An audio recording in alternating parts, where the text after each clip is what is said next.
Всем привет! Давайте сегодня приготовим помидоры и огурцы малосольные с очень вкусным лучком. Для приготовления возьмем пакет, у меня для заморозки. Возьмем огурцы, разрежем на 4 части.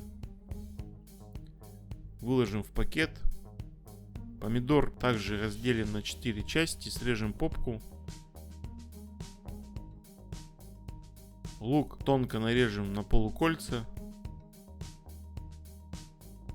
Чеснок раздавим и мелко нарежем. Все овощи переложим в пакет. Добавим соль, сахар, зонт укропа. Закроем, перемешаем и уберем на ночь в холодильник.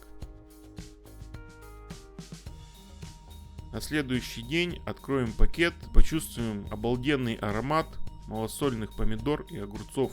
Кому понравился рецепт, ставьте лайк, подписывайтесь на канал Рецепты на выбор, делитесь с друзьями в социальных сетях, нажимайте на колокольчик. Всем пока, до новых встреч!